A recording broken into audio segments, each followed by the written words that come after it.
8:35, antes de nuestra siguiente entrevista, ustedes pueden encontrar toda la información sobre esto que es noticia en los últimos días respecto a la variante brasileña del COVID-19 en nuestro canal de YouTube. El análisis es de alguien conocedor del tema, el doctor Elmer Huerta. Hay entrevistas, especialistas, hay consejos para cuidarnos, así que los videos los puedes ubicar en www.youtube.com. Ya lo sabes, estar informado te da mejores herramientas, no solamente para cuidarte en este caso, sino para tomar mejores decisiones.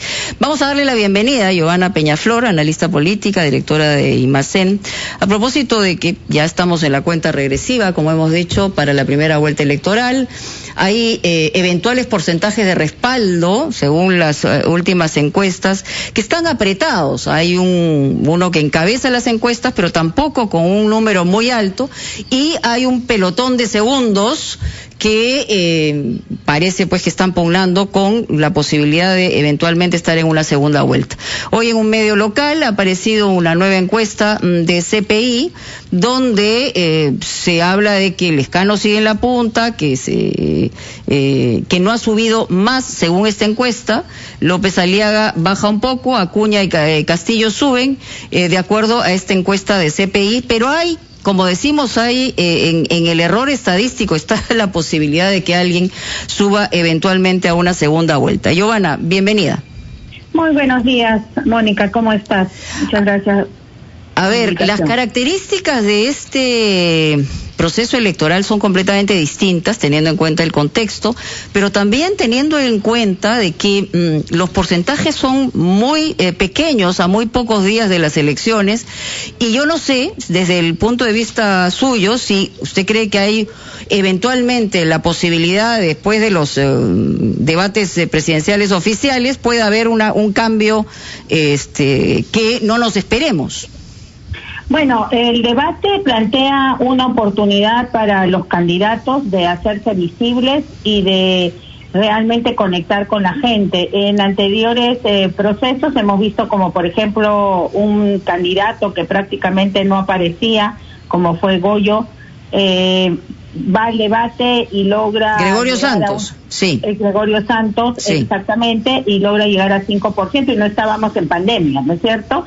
O sea, no estábamos en un momento en que la gente ha tenido pocas oportunidades o poco interés, sería realmente la palabra, para poder contactarse con los candidatos, para analizarlos, y además en estas circunstancias en las cuales todos están más preocupados por el oxígeno, por el virus, por el tema de resolver el problema económico. En realidad, quién va a ser elegido presidente es una cosa que no causa tanta angustia, aunque sea muy importante. Sí, porque va a depender de él qué pase también con el tema de la pandemia a partir de julio, ¿no? Pero hay más preguntas, por supuesto. Fernando.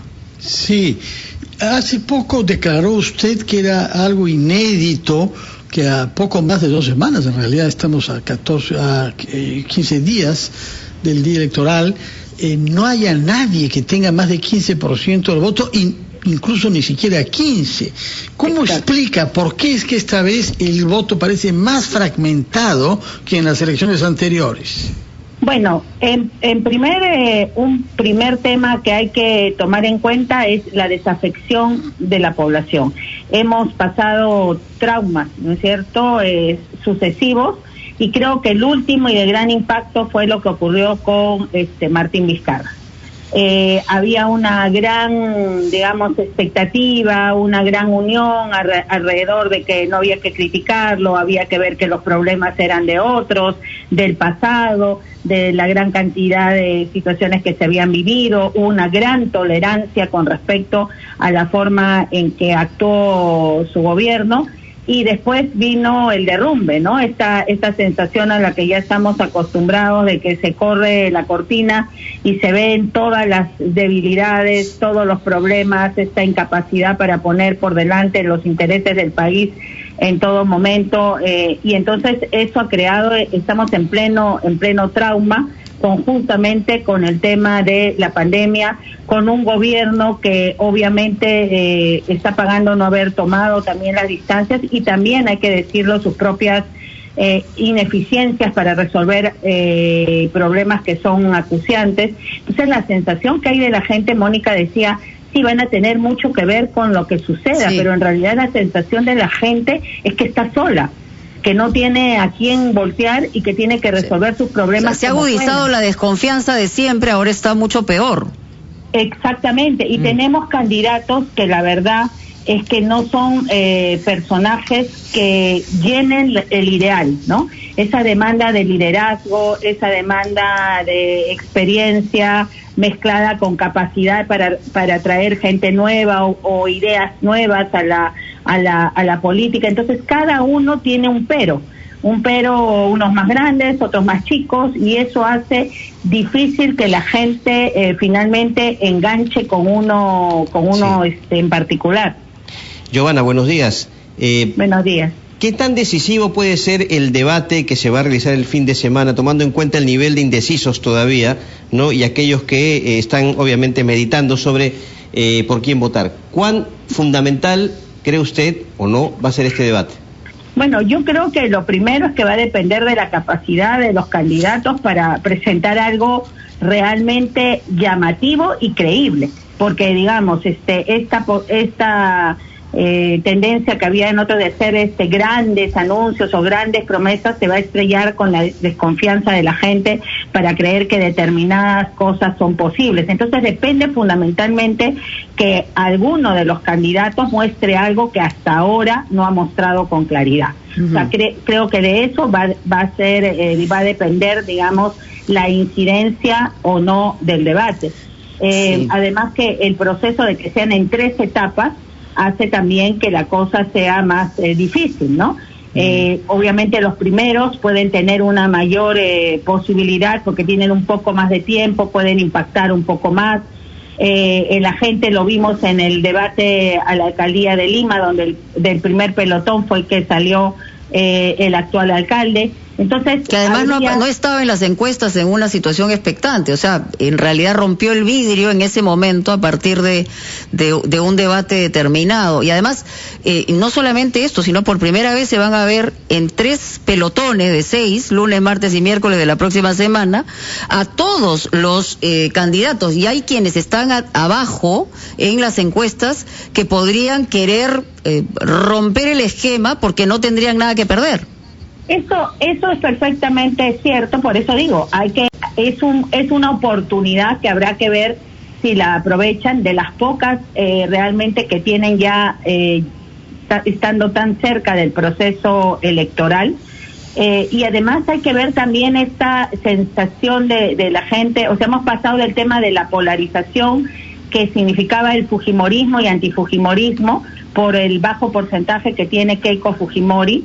En general las polarizaciones iban más a la segunda vuelta, ¿no es cierto? Y se trató aquí en algún momento, creo yo, de hacer el tema de izquierda o extrema izquierda, extrema derecha, pero como que la gente no se ha enganchado mucho en esa posición. Entonces, como que no está claro cuáles son esos ejes de polarización. Lo que sí creo que hay que destacar es que a mí me parece que la lógica del mal menor se ha trasladado a la primera vuelta. Lo que pasa es que es el mal menor distinto para cada segmento de la población o para distintos segmentos, ¿no? Yo no veo entusiasmo por una candidatura, no veo a alguien que venga con fuerza, no veo a alguien que parezca realmente a las personas ser la solución, ¿no es cierto?, en medio de esta crisis. Entonces, en realidad creo que mucha gente se está preguntando en este momento por quién voto que sea menos negativo para el país. Sí. Señora Peñaflor, usted ha hecho algunas comparaciones en los tiempos recientes entre los resultados que se han registrado en el Ecuador y Bolivia y los nuestros. En ambos países vecinos hubo desde la primera vuelta alguien con más del 30%, pese a que venían de escándalos y de acusaciones graves contra presidentes salientes. Quisiera que nos explique, por favor, después de una breve pausa, por qué en el Perú estamos muy lejos, si no a menos de la mitad, de esos resultados que los primeros han tenido en países vecinos nuestros. Nos lo responde, por favor, después de la pausa.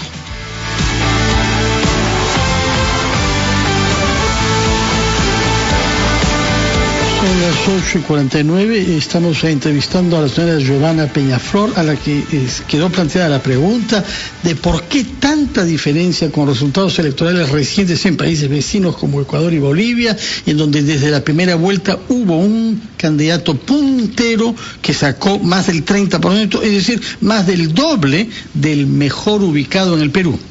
Claro, y en Bolivia ganó en primera vuelta el MAS, ¿no? Sí. Aquí hay que señalar primero que estamos hablando de agrupaciones políticas fuertes, ¿no? En el caso del MAS tiene toda una estructura partidaria muy vinculada con movimientos indígenas, con los movimientos gremiales, que hace que este partido, digamos, esté muy conectado con el tema de la población. En el caso del correísmo en el Ecuador, también estamos hablando de un movimiento que, si bien en los últimos años ha sido bastante cuestionado, ha generado polarización. O sea, hay quienes se definen como correístas y quienes se definen como anticorreístas. Es un eje importante, aunque digamos aparecieron otros candidatos como Yacu Pérez y como Javier Herbas, que representan el segmento que no quería ubicarse entre esta oposición, ¿no? Entonces estamos hablando en general de organizaciones más afiatadas, de más larga data. Aquí los partidos vienen en crisis desde el año 90, derrumbándose, ¿no es cierto?, siendo mascarones de proa de distintos candidatos. Veamos lo que pasó en las internas. La verdad, la cantidad de votos con los que han sido escogidos algunos de los candidatos que han tenido votación eran verdaderamente poco, la palabra sería decepcionantes, o una muestra ya de su propia incapacidad para entusiasmar incluso a su militancia. Eso yo creo que es un tema bien importante. Los escenarios de crisis efectivamente son similares. El tema de la preocupación por la corrupción también aparece en los tres países, en Ecuador, en Bolivia y en Perú, pero hay de alguna manera una oferta electoral más consolidada, con más lazos con la población, con más capacidad. ¿Pero por qué? Justamente esa es la pregunta, señora Peñaflor. ¿Por qué es que nuestros partidos no han sido capaces de proponer lo que usted llama una oferta consolidada? Porque los partidos que tenemos han perdido hace tiempo la sintonía con la población, no se han adaptado, no se han modernizado. Las leyes que se dieron para tratar de modernizar los partidos políticos o de hacerlos mejores canales de representación de la ciudadanía no han servido en absoluto. No hemos tenido en ningún momento la capacidad para parar, pensar y reestructurar todo el sistema político. Eso y además creo que eso no ha sido producto solo de los partidos políticos, sino una decisión social. Cuando vino la crisis decidimos que era mejor poner el parche, ¿no? Y seguir nadando hasta donde llegáramos, y no entendimos que a la salida del gobierno de PPK se debieron hacer cambios fundamentales para evitar que hoy, en estas elecciones, estemos en la misma situación que siempre. Claro, uno diría, nadie podía ver lo de la pandemia, pues, pero la pandemia es un agregado más a una sopa que ya venía cocinándose hace mucho tiempo. Giovanna, en torno a la elección parlamentaria, ¿por qué considera usted, por ejemplo, que un partido como Acción Popular, el cual ha tenido una actuación a nivel congresal que puede ser criticada desde diversos sectores por todo lo que ha pasado, por todos los acontecimientos políticos que han habido en este tiempo, sigue en un nivel importante en cuanto a preferencia? ¿Por qué cree usted que esto no ha influido? Y nos remontamos, por ejemplo, a la etapa en la cual fue vacado Martín Vizcarra, críticas a la bancada, proyectos populistas, pero ¿por qué cree usted que esto no ha influido a la hora de el sondeo, en el cual, repito, aparecen en una posición expectante? Pero es que lamentablemente tenemos una confusión por los bajos porcentajes que tienen los candidatos, ¿no? O sea, es decir, ir primero con 12, 13 o 14 no es ir primero, ¿no es cierto? No significa nada. Entonces, claro, como los otros no han podido subir, no han podido presentar cosas que satisfagan a esa gran mayoría que están ahora en el ninguno, no sabe, no responde, o votaré en blanco o viciado. Entonces es que estos que son, digamos, más sólidos porque tienen todavía algún grado de organización, porque hay que reconocer que Acción Popular es un partido antiguo que no será un gran partido en relación si uno lo compara con América Latina, o lo compara con el MAS, o lo compara con el PRI, o lo compara con el PAN, o lo compara con el correísmo, pero que dentro de nuestra chatura, ¿no es cierto?, es uno de los que tiene más organización, es un partido, o sea, tiene gente en todas partes del país. Entonces los otros, los que han podido o debieran haber presentado una alternativa distinta, una alternativa de cambio, no lo han logrado hacer. Entonces está allí primero no por sus méritos, sino está allí producto de la incapacidad de las otras opciones para presentar algo que entusiasme. Es un poco lo que pasa con Keiko Fujimori. Todos hablan, sí, que el segundo lugar, después el tercer lugar, sigue disputando el segundo con un porcentaje mínimo. En un escenario normal, donde tuviéramos un candidato de por lo menos 30, uno de 20 y algunos 2 de 15, las reflexiones sobre la señora Keiko Fujimori serían inexistentes. Ahora, Giovanna, efectivamente, o sea, lo que se ve hasta el momento, a 2 semanas de las elecciones, es que esta es una especie de batalla electoral entre liliputienses, o sea, es todo pequeño. Pero lo importante aquí es que todavía no ha reconocido, digamos, la ciudadanía lo que puede ser la elección de un Congreso, porque una cosa es eventualmente quienes tienen pocas posibilidades de pasar a una segunda vuelta, pero lo otro es lo que se va a enfrentar en el Congreso. En ese sentido, y hablando de lo que tú señalabas, es que efectivamente los partidos que tienen algo de organización y de historia, en el caso de Acción Popular es más reconocible, la marca también, pero también viene, por ejemplo, agrupaciones religiosas o que están vinculadas a eso, como el FREPAP, que también tiene una posibilidad de reconocer, y la gente en la anterior elección como que se rió un poco de las posibilidades y de la cantidad de gente que podía elegirse en esa agrupación. ¿Por qué pasa eso?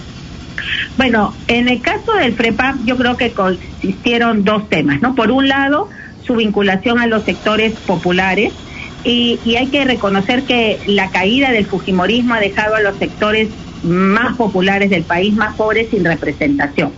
Ninguno de los candidatos que está ahí ahora, aún los de extrema izquierda, logra ser un abanderado de los sectores populares.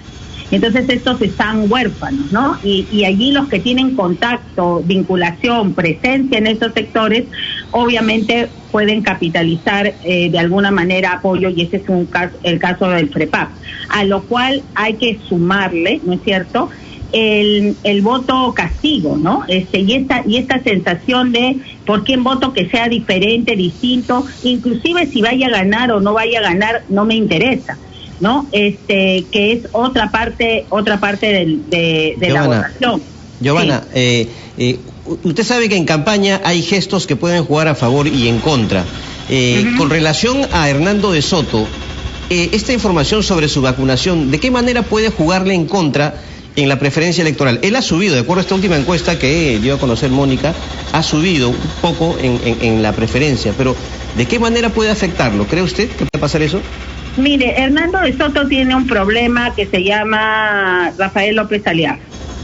O sea, es el que de alguna manera ocupa una parte importante del espacio que debería haber tenido Hernando de Soto, ¿no es cierto?, como representante de alguien que va a defender el modelo, el status quo, además sin el añadido religioso ultraconservador, ¿no? Sí.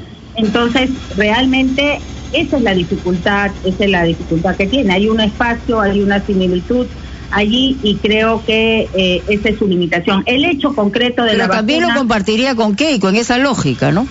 Sí, claro, y por eso también es cada vez más difícil que Keiko suba, ¿no es cierto? Porque, digamos, a los problemas de imagen que ya tiene, de percepción que tiene, estamos hablando de que hay otros 2 actores, ¿no es cierto?, que le están disputando esa parte del espacio, ¿no? Aunque Hernando de Soto tiene muchas más dificultades para captar el voto del ex fujimorista del sector D y E, ¿no? O sea, no tiene un estilo de campaña que ni remotamente se ha acercado a ese sector, porque tener una portada en Cosas no te hace llegar al segmento D y E, que es básicamente lo que hoy día necesitan los candidatos. Bueno, muy bien, el tiempo nos ha ganado, podríamos seguir conversando sobre el tema, la coyuntura todavía no está definida en el plano electoral, estamos muy atentos a lo que pueda pasar. Vamos a tener a un candidato a la presidencia en Ampliación de Noticias luego de la pausa. A Giovanna Peñaflor, las gracias por estar con nosotros en este análisis, muy gentil. Vamos al gran resumen.